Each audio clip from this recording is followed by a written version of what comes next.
बहुत ही पवित्रतम क्षेत्र है प्रवेश का, प्रभु के निकट जहां हम पहुंचना चाहते हैं। बहुत ही शांति से, बहुत सरलता से समझने का है। जैसा मैंने कल कहा, सजगता हो और विचार न हो, यही साधना है। या तो विचार होते हैं, सजगता नहीं होती, और या विचार नहीं होते हैं तो फिर मूर्छा हो जाती है। इन दोनों स्थितियों में चित्त बंधा है। इन दोनों के बाहर उठना जरूरी है, और जो बाहर उठ सकता है वही ध्यान को पाता है। कैसे हम बाहर उठेंगे? सामान्यतः जो भी उपक्रम किए जाते हैं वे बाहर नहीं ले जाते, बल्कि और बंद कर देते हैं, और जकड़ देते हैं, और बंधन से बांध देते हैं। सम्यक प्रयोग जीवन के भीतर जागरण लाने का क्या हो? क्या हम राम नाम का जप करें, मालाएं जपें, शास्त्रों को पढ़ें? मैंने पीछे चर्चाओं में कहा कि इनसे कुछ भी नहीं होगा। मैंने यह भी कहा कि बहुत से रास्ते हैं जिनसे हम अपने को मूर्छित कर लेते हैं, बेहोश कर लेते हैं, किसी भांति इंटॉक्सिकेट कर लेते हैं, और फिर उन्हीं में अपने जीवन को गंवा देते हैं। उनसे भी कुछ नहीं होगा। होगा जीवन की समस्त क्रियाओं के प्रति सतत जागरूकता लाने से। जैसा मैंने कहा कि जिस ओर हमारा ध्यान जाएगा उसी ओर हम जाग जाते हैं। अगर जीवन की समस्त क्रियाओं के प्रति हमारा ध्यान हो तो एक अद्भुत जागरण हमारे भीतर पैदा होना शुरू हो जाए। कल दोपहर 1 बजे मैं किसी की प्रतीक्षा कर रहा था, तो मैं पड़ा रहा। चूंकि प्रतीक्षा थी इसलिए द्वार पर छोटा सा भी खटका हुआ, किसी के पैर की आवाज आई तो मैं जागा हुआ था, उसका मुझे बोध था। वैसे मुझे कोई बोध नहीं होता, लेकिन चूंकि प्रतीक्षा थी इसलिए छोटा सा भी खटका हुआ, दरवाजे पे कोई हिला, किसी ने कोई बात की, सीढ़ियों पे कोई चला, तो मुझे वो सब सुनाई पड़ रहा था, मेरे बोध में था। बोध में था तो मुझे ज्ञात हो रहा था।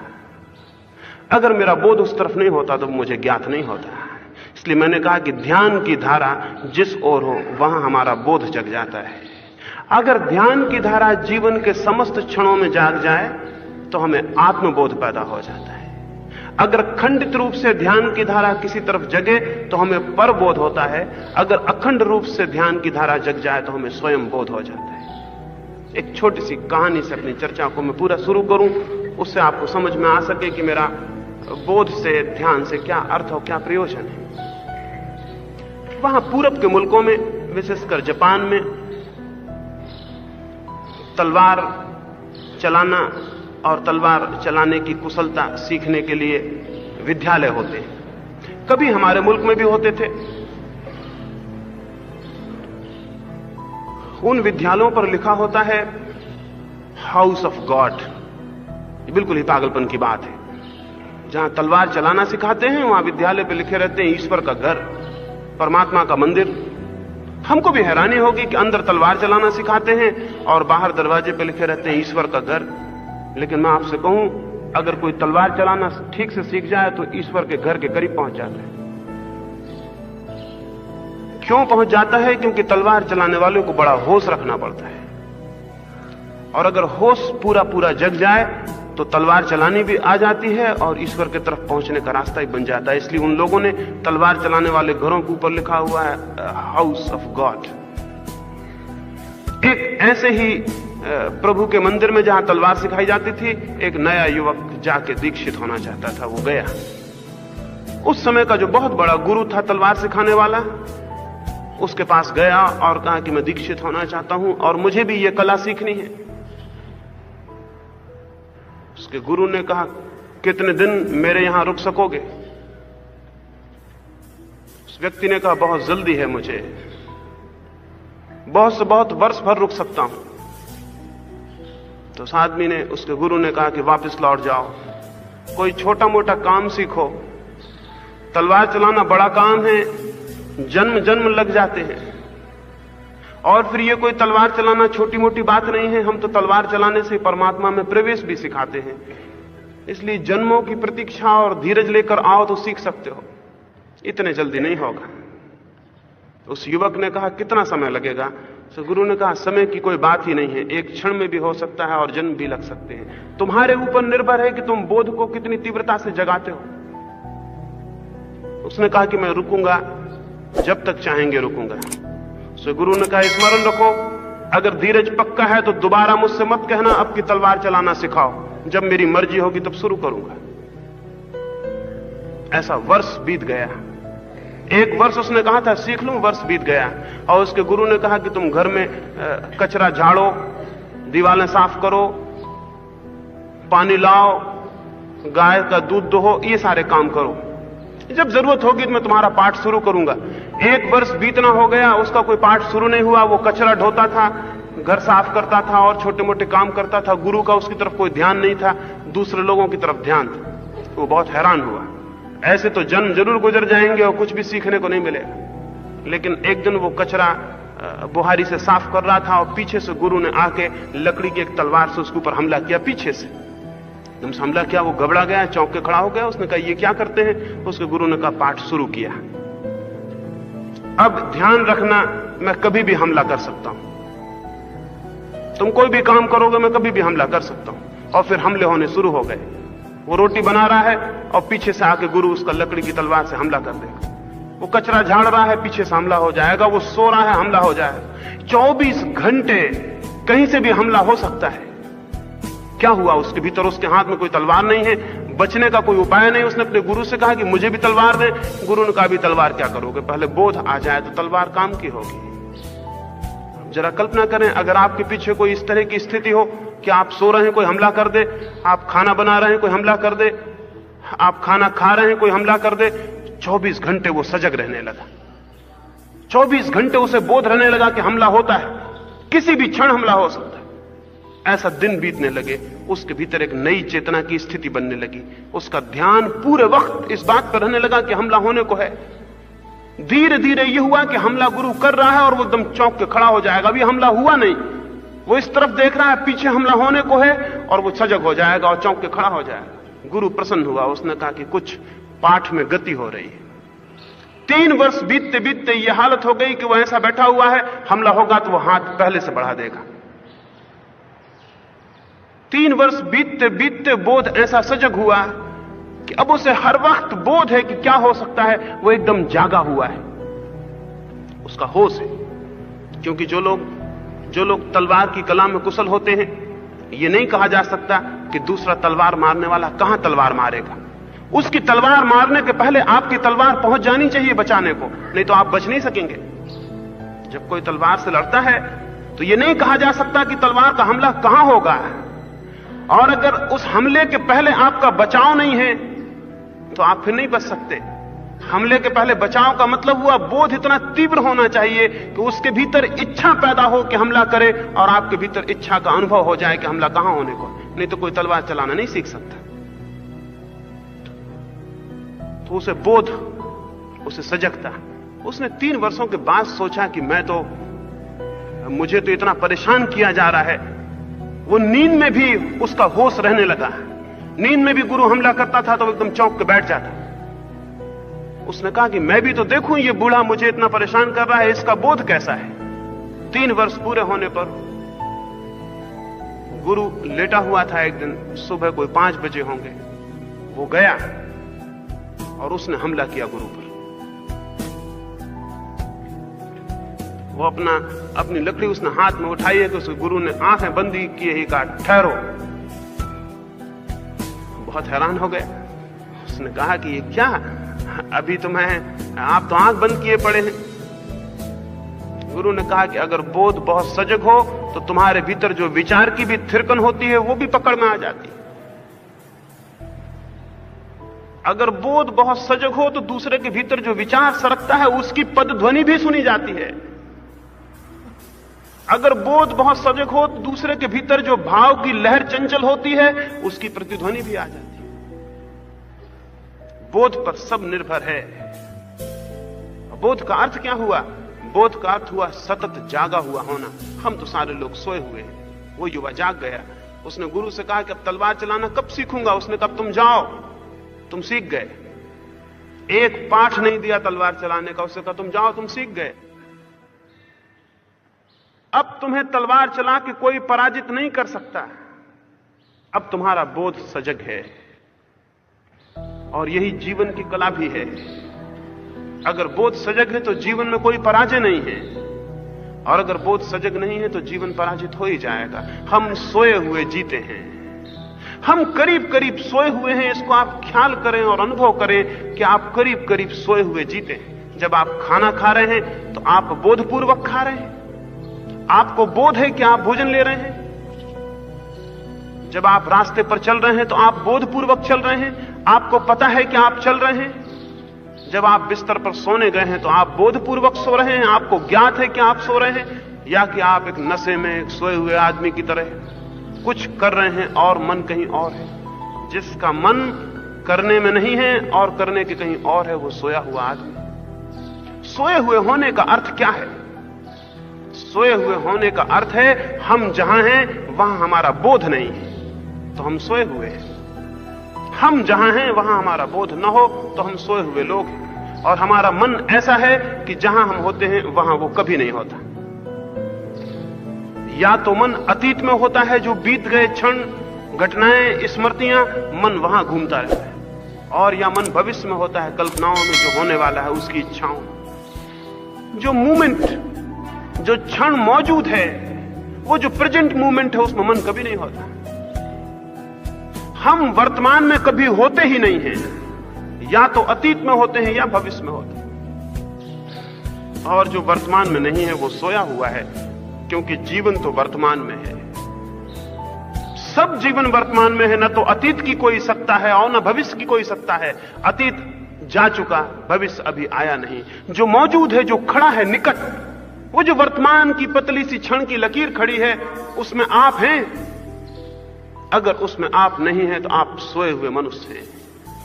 फिर ये सोया हुआ मनुष्य जिसका बोध अतीत या भविष्य में है, वर्तमान में जो भी करेगा वो गलत हो जाएगा, वो असम्यक हो जाएगा। क्योंकि सोया हुआ मनुष्य ठीक कैसे कर सकता है?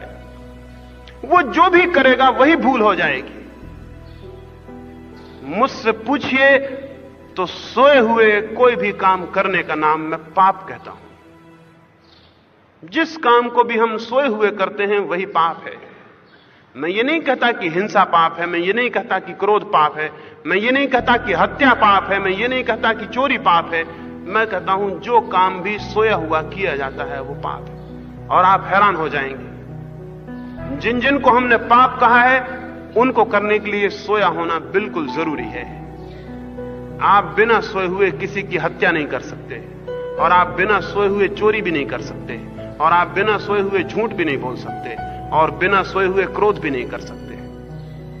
सोया होना पाप का मूल और उसकी जड़ है। सारी भ्रांति वहीं से खड़ी होती। जब मुझसे कोई पूछता है पुण्य क्या है, तो मैं कहता हूं जागा हुआ कर्म। जो आप जाग के करते हैं, परिपूर्ण होश से करते हैं, वर्तमान में होके करते हैं, वही कर्म पुण्य हो जाता है। हमारे भीतर सतत निद्रा हमें घेरे हुए है। एक धुंधला सा मन है भीतर, जो मुश्किल से कभी क्षण दो क्षण को जागता है और फिर सो जाता है। हम जीवन भर सो के बिता देते हैं। इस सोए हुएपन को तोड़ देना होगा, ये मूर्छा को तोड़ देना होगा। ये मूर्छा कैसे टूटेगी? ये मूर्छा कोई प्रार्थना करेंगे तो और नींद गहरी हो जाएगी, कोई भजन कीर्तन करेंगे तो और नींद गहरी हो जाएगी,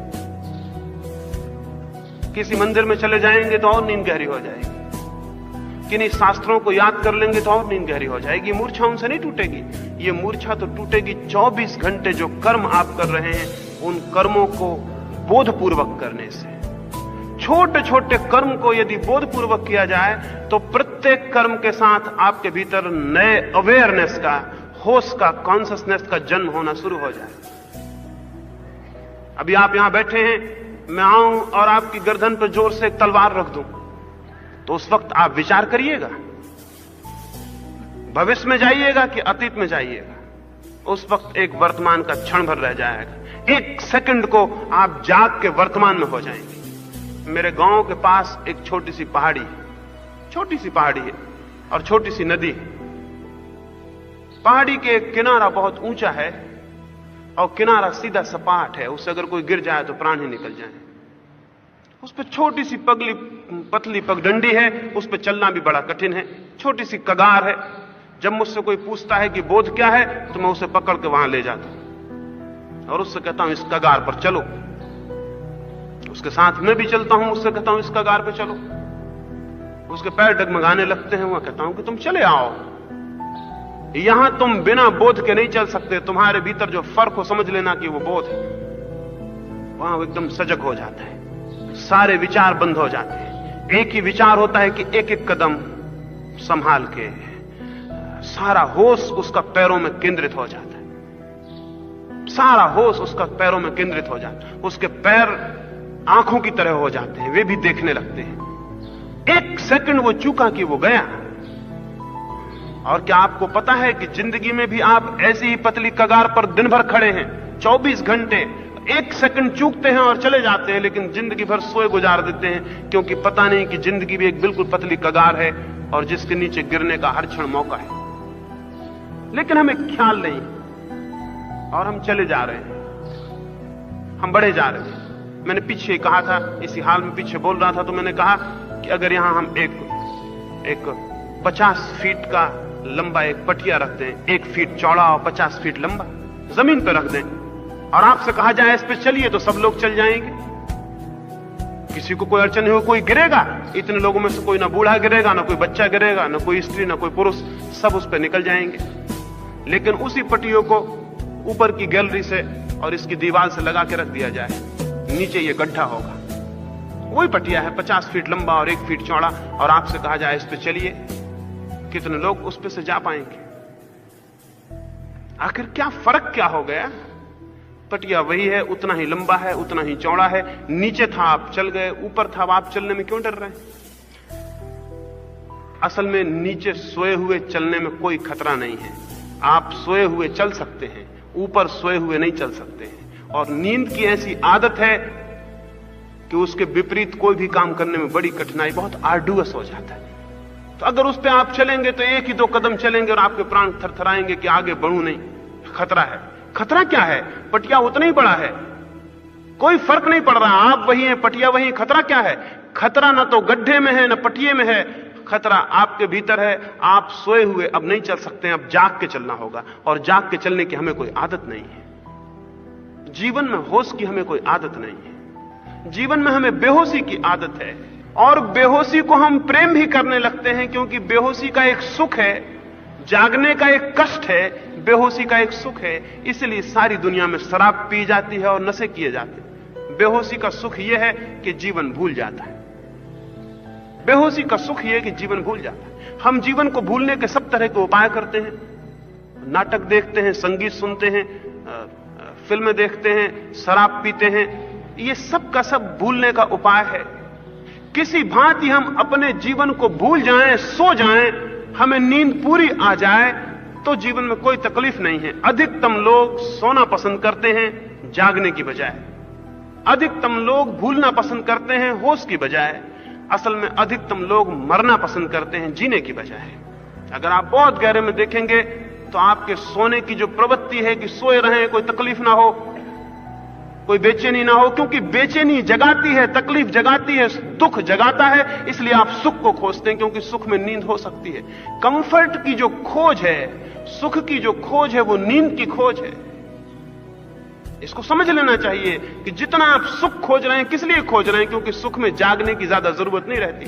और यही वजह है कि जो लोग सामान्यतः सुख में रहते हैं, उनके भीतर कोई प्रज्ञा, कोई विवेक कभी नहीं जगता है। जीवन में प्रज्ञा और विवेक का जन्म दुख में होता है, सफरिंग में होता है। क्यों? क्योंकि सफरिंग में सोया नहीं रह सकते आप, जागना पड़ेगा, होश रखना पड़ेगा। पीड़ा जगाती है और आराम सुलाता है। हमारी सबकी खोज आराम की खोज है। आराम की खोज अगर ठीक से समझें तो जागने के विरोध में है। हम सोए होने के पक्ष में हैं, और जो आदमी सोए होने के पक्ष में है, अगर बहुत ठीक से सोचेगा तो उसका लॉजिकल, उसका तार्किक अंत है कि वो आदमी मरने के पक्ष में है। क्योंकि मृत्यु तो बिल्कुल सो जाना है। जीवन को तो वही उपलब्ध होगा जो जागरण के पक्ष में हो। इसलिए जो मैंने पहले दिन कहा था कि हमारी मृत्यु की तरह है ये जिंदगी, इसलिए मृत्यु की तरह है कि हम सोए हुए हैं। अगर आप जीवन को जानना चाहते हैं तो जागना होगा, और जागने के लिए कोई ऐसा नहीं है कि कभी मंदिर चले जाएं, आधा घड़ी को जाग जाएं। जागना होगा 24 घंटे। इसलिए तपश्चर्या अखंड है, खंडित नहीं है कि आपने 10-5 मिनट कर ली, क्या आपने समय पर कर लिया और निपट गए। कोई जीवन में कोई क्रांतियां ऐसे नहीं होती कि आप 10-15 मिनट एक कोने में बैठ गए मंदिर के जाके और आप समझे काम पूरा हुआ, लौट चले। जीवन अखंड है, तपश्चर्या अखंड है, प्रति क्षण उसे साधना होगा। तपश्चर्या से कोई छुट्टी, कोई हॉलीडे नहीं होता। ऐसा नहीं होता कि 2 घंटे तपश्चर्या कर ली और फिर छुट्टी हो गई। 24 घंटे में 23 घंटे तपश्चर्या कर ली, 1 घंटा छुट्टी मना ली। तपश्चर्या से कोई छुट्टी नहीं है, कोई अवकाश नहीं है। 24 घंटे है, जागते हैं, धीरे धीरे सोते हुए भी है। धीरे धीरे 24 घंटे चेतना पर काम करना है, और चेतना पर काम करना तभी होता है जब हम बोध को क्रमशः जगाएं। जितना हम जगाएंगे उतना जागेगा, जितना हम जगाएंगे उतना जागेगा। अनंत संभावना है बोध के जगने की, लेकिन हम जगाना नहीं चाहते। और जहां जाग सके उन सारी स्थितियों से हम बचते हैं। हम हमेशा पुराने में ही बंधे रहना चाहते हैं, क्योंकि नए में बोध को जगाना होगा। हम हमेशा पुराने लोगों से ही घिरे रहना चाहते हैं, क्योंकि नए में बोध को जगाना होगा। हम हमेशा पुरानी स्थितियों को ही पकड़े रहते हैं, कोई नई स्थिति आएगी तो बोध को जगाना होगा। हम हमेशा पुरानी आदतों में जकड़े रहते हैं, क्योंकि आदतें छोड़ेंगे तो बोध को जगाना होगा। जिस आदमी को बोध को जगाना हो, उसे अपने चित्त को बहुत आदतों में बांधने की आवश्यकता नहीं है, क्योंकि आदतें मुर्दा हो जाती हैं और आदमी उन्हें सोए हुए करने लगता है।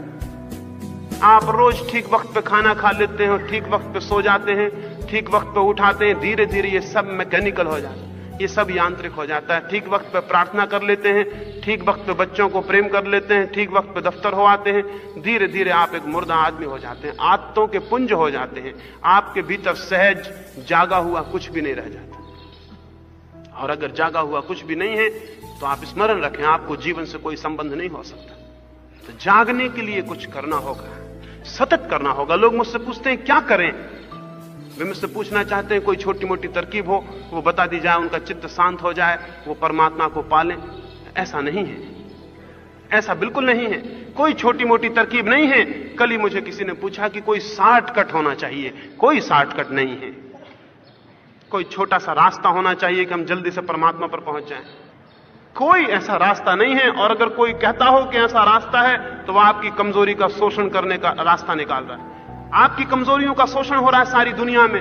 आप जल्दी से कोई रास्ता चाहते हैं, एक आदमी कहता है ये ताबीज बांध लो, भगवान मिल जाएंगे। क्योंकि आप में कमजोरी है, वो ताबीज से आपका शोषण कर लेता है। आप कहते हैं हमें जल्दी भगवान चाहिए, वो कहता है कि चलो यज्ञ कर दो, मंदिर बनवा दो, धर्मशाला बनवा दो, सब ठीक हो जाएगा। वो कहता है जाओ गंगा में नहा लो, सब ठीक हो जाएगा। वो आदमी आपका गुरु हो जाता है, क्योंकि उसने आपकी कमजोरी को पहचान लिया, उसके शोषण की तरकीब निकाल ली, आप मूर्ख बना दिए गए। कोई रास्ता नहीं है छोटा। छोटा रास्ता कैसे हो सकता है? परमात्मा को पाने का रास्ता एक ही है, न छोटा है न बड़ा है, और वो है जीवन में अखंड बोध को, स्मरण को, माइंडफुलनेस को, होश को, अमूर्छा को साधना। 24 घंटे उठते बैठते आपका कोई भी क्रम, कोई भी काम, कोई भी कर्म, कोई विचार की हल्की सी परत भी आपके अनजाने ना हो, लेकिन आपका सब अनजाने हो रहा है। अगर आप देखें, एक आदमी बैठा है कुर्सी पे, अपने पैर को हिलाया जा रहा है, उससे पूछिए कि पैर क्यों हिला रहे हैं, तो एकदम पैर को रोक लेगा। जैसे आप पूछेंगे पैर को क्यों हिला रहे हैं, उसका बोध पैर की तरफ जाएगा, वो खुद ही समझेगा ये क्या एब्सर्ड फिजूल का काम कर रहा हूं कि मैं पैर को हिला रहा हूं। वो एकदम से रोक लेगा और वो कहेगा मुझे कुछ पता नहीं, ऐसे ही कर रहा था, ऐसे ही हो रहा था। ये क्या पागलपन है कि ऐसे ही हो रहा था? आपका पैर है और आपके बिना जाने हिलता है, और आप कहते हैं कि ऐसे ही हो रहा था। और जिस आदमी का पैर उसके बिना जाने हिल रहा है, उसके जीवन में बहुत कुछ बिना जाने होता होगा, स्वाभाविक। उसके जीवन में बहुत कुछ बिना जाने होता होगा, अनजाने उसके जीवन में बहुत सी बातें होंगी। अगर आप अपने पिछले जीवन को स्मरण करें, तो मैं आपसे पूछूं, आपने क्रोध जान के किया है? तो आपको पता चलेगा कभी जान के नहीं किया। आपने जिन लोगों से मित्रता की है जान के की है, या जिन लोगों से शत्रुता की है जान के की है? जिन बातों को आप पसंद करते हैं उनको जान के पसंद करते हैं, और जिन बातों को नापसंद करते हैं उनको जान के नापसंद करते हैं? आप पाएंगे आपकी कोई पसंद, कोई नापसंद, कोई मित्रता, कोई शत्रुता, कोई भी जान के नहीं है। आप बिल्कुल वैसे जैसे एक आदमी कुर्सी बैठ के पैर हिला रहा है, ऐसे जिंदगी भर पैर हिलाते रहते हैं, और ये सारे काम आपके बिल्कुल अनजान में हो रहे हैं। आप बिल्कुल सोए हुए किए चले जा रहे हैं। अगर कोई पकड़ के जोर से पूछे, आप अपने किसी एक भी काम का ठीक ठीक अकाउंट नहीं दे सकते कि ये मैंने क्यों किया। एक भी काम का आप ठीक ठीक ब्यौरा नहीं दे सकते कि ये मैंने, क्योंकि आपने जान के नहीं किया है, आपसे हुआ है, आपने किया नहीं है। बुद्ध एक गांव के करीब से निकले थे, कुछ लोग उन्होंने गालियां दी, अपमान किया, तो बुद्ध ने कहा, मित्रों मैं जाऊं, मुझे दूसरे गांव जल्दी पहुंचना है, अगर तुम्हारी बातचीत पूरी हो गई हो तो मुझे जाने की आज्ञा दो। उन्होंने कहा, बातचीत? हमने गालियां दी हैं और अपमान किया है, इसका उत्तर चाहिए।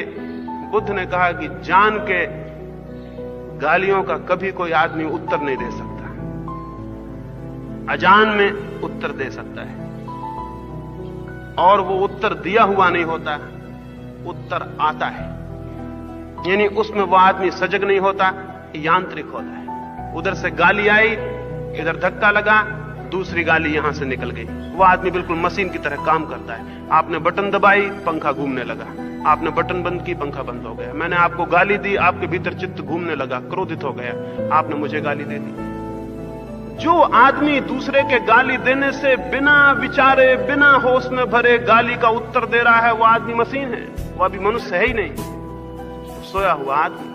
आपसे सब गालियां इसी तरह निकल रही हैं। बुद्ध ने कहा कि पहले ऐसा होता था कि कोई मुझे गाली देता था तो मेरे भीतर से भी गाली निकलती थी, अब तो मैं जाग गया हूं, अब तो मैं जाग गया हूं, इसलिए ना तो तुम्हारी गाली मेरे बिना बोध के मेरे भीतर प्रवेश कर सकती है, सारे द्वारों पर मेरी चेतना बैठी हुई।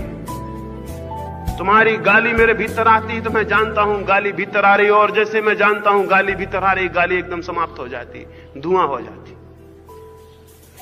अनजाने गाली भीतर घुस जाए तो परेशान करती है, जान के घुसे तो परेशान कर ही नहीं सकती। बुद्ध ने कहा, तुम्हारी गाली ऐसे है जैसे कोई अंगारे को पानी की तरफ फेंके, जब तक वो पानी से दूर होता, अंगारा होता, पानी में गया, राख हो जाता है। ऐसे ही मेरे भीतर जो बोध की शीतलता पैदा हुई है, तुम्हारी गाली जब तक मुझ तक नहीं आती तब तक गाली होती है, मुझे छूते से, मेरे बोध को छूते से ठंडी और राख हो जाए। अब मैं किसका उत्तर दूं, और उत्तर कैसे दूं? जब तुम गाली देते हो तो मुझे तुम पे दया आती है कि कैसे पागल हो, क्रोध आता ही नहीं, क्योंकि मैं होश से भरा हुआ। जब मैं बेहोश था तो मुझे क्रोध आता था, दया नहीं आती थी। एक आदमी मेरे पास आए, उसे बहुत सी बीमारियां हो, तो मुझे क्रोध आएगा कि दया आएगी? एक आदमी मेरे पास आए, क्रोध में आए, वो भी मानसिक बीमारी है, तो मुझे क्रोध आना चाहिए कि दया आनी चाहिए? एक आदमी मुझे गाली दे तो मुझे दया आनी चाहिए कि क्रोध आना चाहिए? अगर मैं होश में हूं तो दया आएगी, और अगर मैं बेहोश हूं तो क्रोध आएगा। तो जीवन में सतत सारे क्रम जो हम कर रहे हैं, जो हमसे हो रहे हैं, कुछ भी हमसे ऐसा नहीं होना चाहिए। एक गुरजेफ हुआ, वो एक टिफलिस में, रूस के गांव में गया हुआ था। वहां कुछ उसके शत्रु थे, उन्होंने उसे बाजार में घेर लिया और उसका बहुत अपमान किया, बहुत अपमान किया। जैसा ये बुद्ध को गालियां दी, वैसी गालियां उसे दी। गुरजेफ ने कहा कि मैं कल आके इसका उत्तर दूंगा। तो उन लोगों ने कहा कि कल? कोई गालियों को उत्तर कल आके देता है? अगर हिम्मत है तो अभी दो। उसने कहा, हिम्मत तो बहुत है लेकिन बोध भी है। हिम्मत तो बहुत है लेकिन बोध भी है। हो सकता है तुमने जो गालियां दी वो ठीक ही हो, तो जरा सोच लूं, समझ लूं, विवेक को जगा लूं। अगर लगा तो उत्तर देने आऊंगा, अगर ना उत्तर देना, समझना कि तुमने जो कहा था ठीक ही कहा था। गुरजेफ ने लिखा है कि जब मेरा पिता मरने लगा तो उसने मुझे अपने करीब बुलाया, तब मेरी उम्र कोई 11 वर्ष की थी और वो कोई 110 वर्ष का हो गया। उसने मेरे कान में मेरे पास बुलाया और मुझसे कहा कि एक ही वचन मैं चाहता हूं तुझसे, एक ही आश्वासन चाहता हूं, और वो आश्वासन ये कि तू कोई भी काम करे तो बिना बोध के मत करना। और गुरजेफ ने लिखा, उसने उस एक आश्वासन में मेरा सारा जीवन बदल दिया कि जो भी काम करना है बोध से करना है, होश से करना है, ध्यान पूरा वहां हो। ध्यान कहीं और हो और काम हुआ तो जीवन में भूल हो जाती है और आदमी गिरता है। ध्यान वहीं हो तो भूल असंभव है। विनोबा नए नए गांधी के पास पहुंचे थे।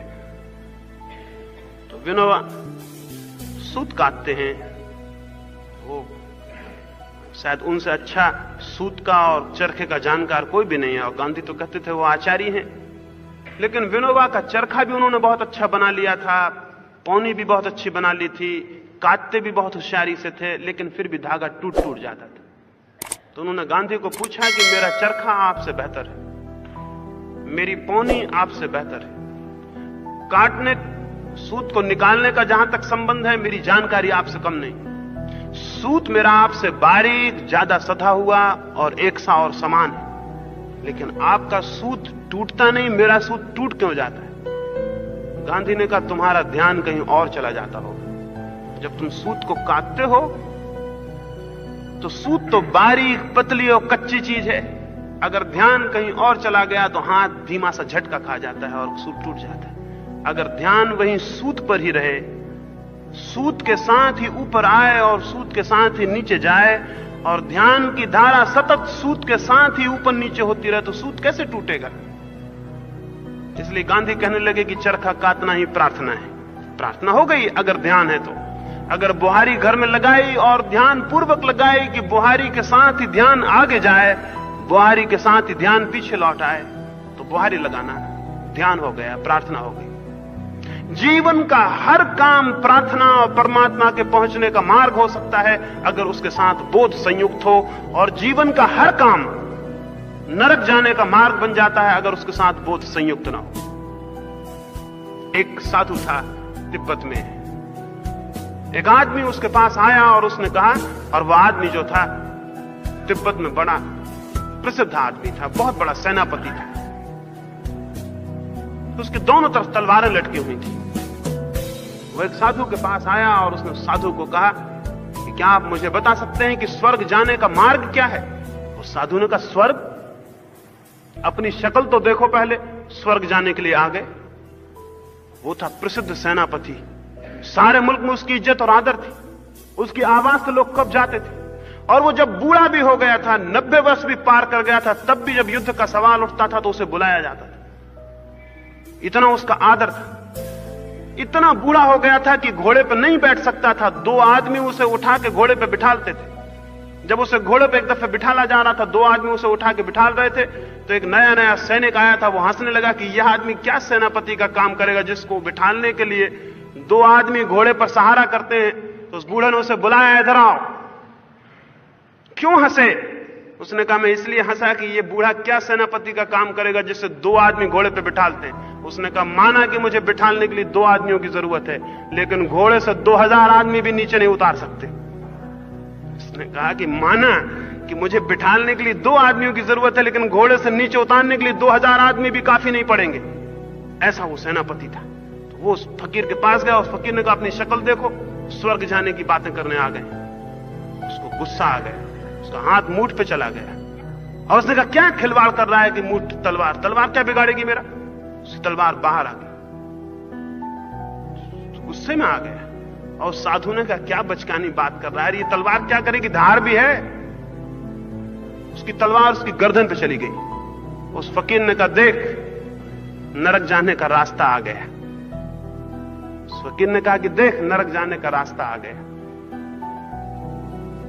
जो उसने ये कहा कि देख नरक जाने का रास्ता आ गया, उसे एकदम से होश आया, तलवार उसने वापस ली, म्यान में डाली। उसने कहा यही स्वर्ग जाने का रास्ता है। समझे ना आप?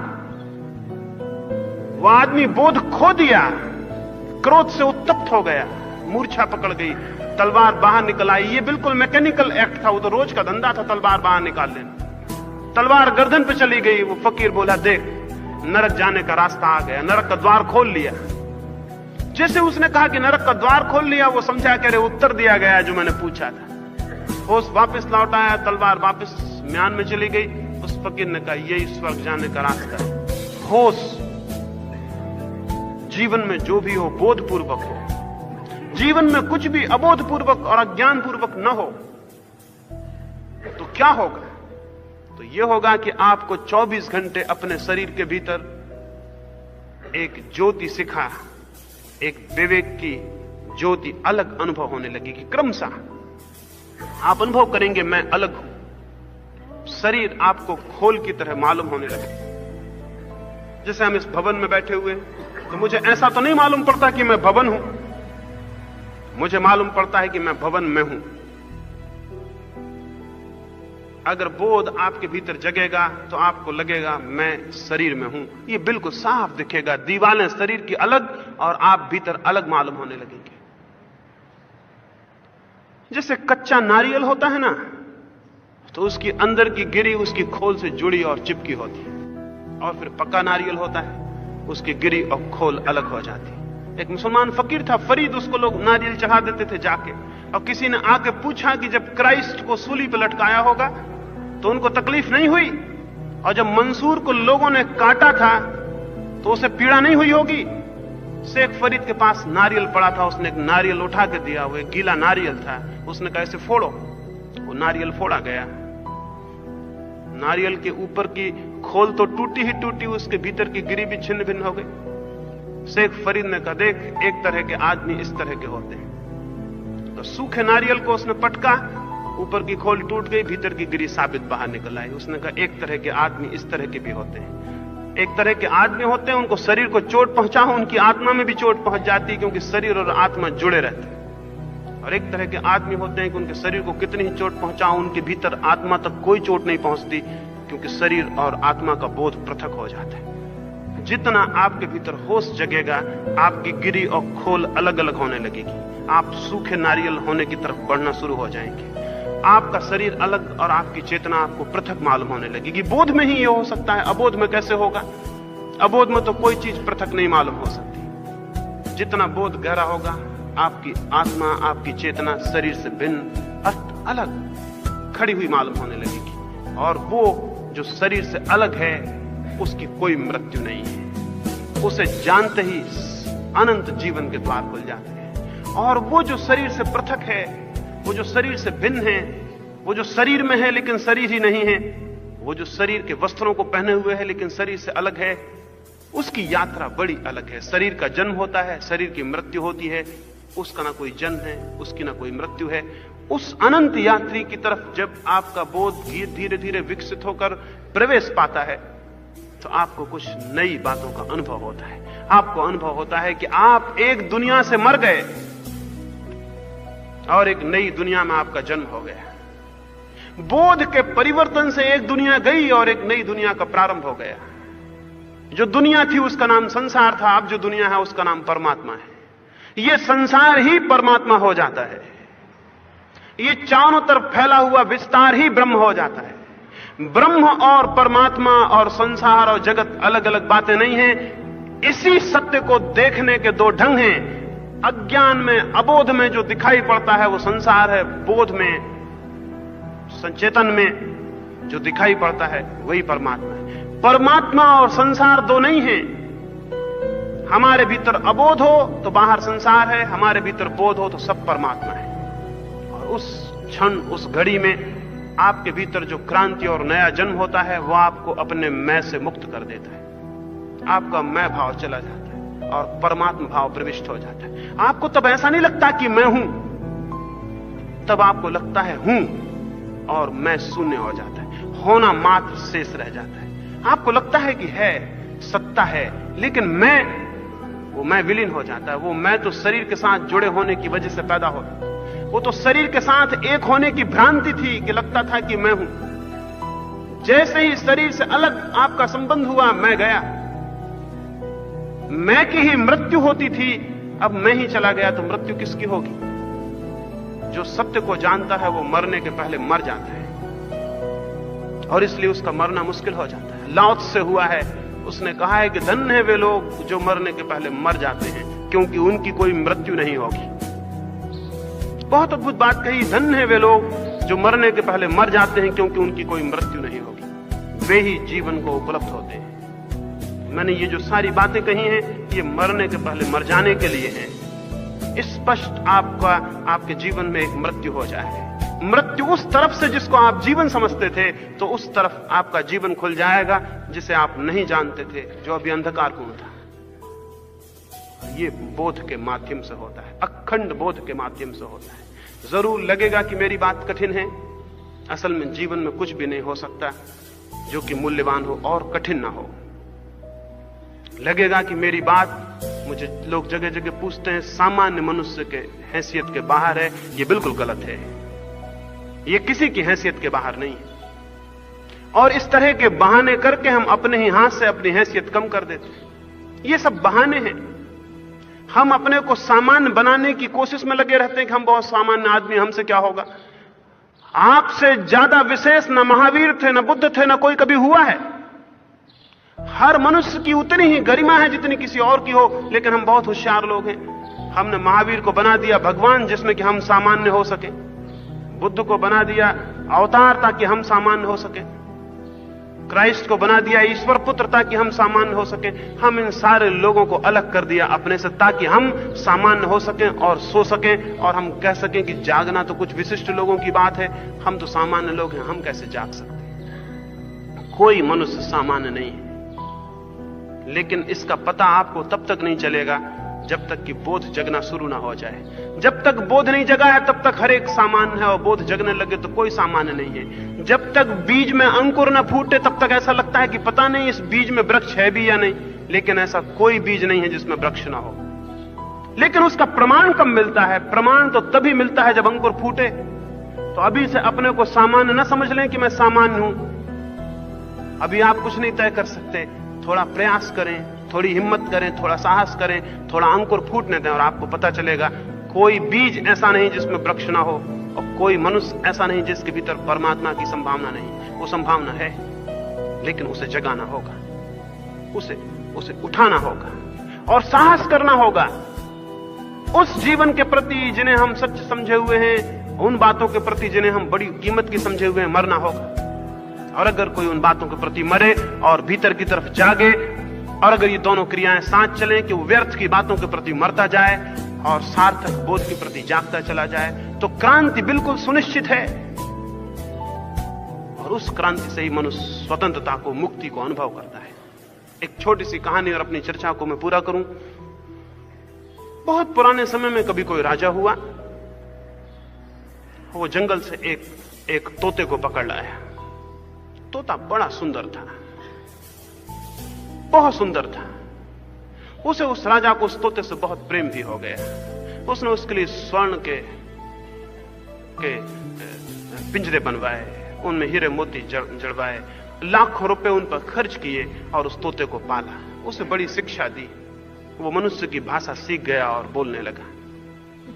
वर्ष बीत जाने पर एक दिन उस राजा ने कहा कि मैं वन जा रहा हूं शिकार के लिए। जिस वृक्ष से तुम्हें पकड़ा था, तुम्हारे बंधुजन, तुम्हारे सजाती, तुम्हारे मित्र वहां रहते होंगे, कोई संदेश तुम्हारा हो तो मैं पहुंचा दूं। उस तोते ने कहा, उनको कह देना कि मैं बहुत आनंद में हूं क्योंकि राजा का मुझ पे बड़ा प्रेम है। मैं बहुत सुख में हूं क्योंकि राजा की मुझ पे बड़ी कृपा है। लेकिन ना तो सुख से स्वतंत्रता बेची जा सकती है और न राजा के प्रेम और कृपा से। तो तुम सचेत रहना। उसने कहा कि मेरे मित्रों को कह देना कि मैं सुख में हूं, राजा की बड़ी कृपा है, सब तरह से व्यवस्था है, सुविधा है, राजा का बड़ा प्रेम है, लेकिन किसी भी कीमत पर स्वतंत्रता नहीं बेची जा सकती। तुम सजग रहना, ये मेरे मित्रों को तुम कह देना। राजा ने कहा, इसने संदेश तो बहुत गड़बड़ दिया है, लेकिन वचन दिया था। तो वो गया और उसने जाके उस वृक्ष के नीचे जहां से तोते को पकड़ा था, वहां बहुत हजारों तोते थे, उस झाड़ पर रहते थे। सांझ को वे सब लौटे तो राजा ने उनसे कहा कि तुम्हारे बंधु ने ये खबर भेजी। जैसे उसने कहा, एक एक तोता वृक्ष से नीचे गिरने लगा, जैसे अचानक मृत्यु हो गई। जैसे उसने ये कहा कि उसने कहा है कि सुख तो बहुत है, लेकिन स्वतंत्रता सुख पर नहीं बेची जा सकती। पिंजरा तो बहुत सुंदर है, सोने का है, लेकिन आकाश के मुकाबले तो उसे नहीं चुना जा सकता। तुम जरा सावधान रहना। ये जैसे ही राजा ने कहा कि एक एक तोता वृक्ष से नीचे गिरने लगा, जैसे कि सारे तोते एकदम मरने लगे। उसने कहा, ये कैसा अपशगुन वाला संदेश इसने भेजा है। हजारों तोते नीचे गिर गए, उनकी मृत्यु हो गई और ढेर लग गए। राजा बहुत घबरा गया। वो लौटा, वो बहुत चिंतित हुआ कि ये कैसा संदेश था, इसके कैसे शब्द थे कि हजारों तोते एकदम मर गए, गिर गए नीचे और ढेर लग गए। वो वापस लौटा और उसने जाकर उस तोते को कहा कि तूने ये क्या पागलपन किया, ये कैसा संदेश भेजा, ये कैसे अपशगुन भरे शब्द थे कि मैंने जैसे ही कहा कि हजारों लाखों तोते गिरने लगे वृक्ष से और मर गए, जैसे ही राजा ने यह कहा, देखा कि तोता तड़फड़ाया और मर गया। वो वहीं मर गया उस पिंजड़े के भीतर। राजा बोला, मैं भी कैसा पागल हूं, मैंने ये खबर इसको आके फिर सुना दी, ये भी मर गया, ये मामला क्या है? लेकिन तोता मर गया, उसे बहुत प्यारा था। तो उसने सोचा कि उसका शाही सम्मान से विदा हो। बहुत बड़ा सम्मान की व्यवस्था की गई, पिंजरा खोला गया, उसे बहुत अच्छे वस्त्रों में रखा गया। लेकिन लोग देख के हैरान हुए, जैसे उसे पिंजरे के बाहर रखा, वस्त्रों में रखा, उसने पंख फड़फड़ाए और वो आकाश में उड़ गया। उसने ऊपर महल की चोटी पर बैठ गया। राजा ने कहा, ये क्या धोखा है, ये क्या मामला है? उस तोते ने कहा, मेरे मित्रों ने मुक्त होने का संदेश मुझे भेजा, उन्होंने मेरे संदेश का उत्तर दिया।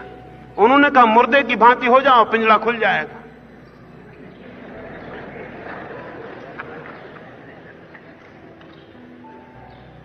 और यही संदेश है।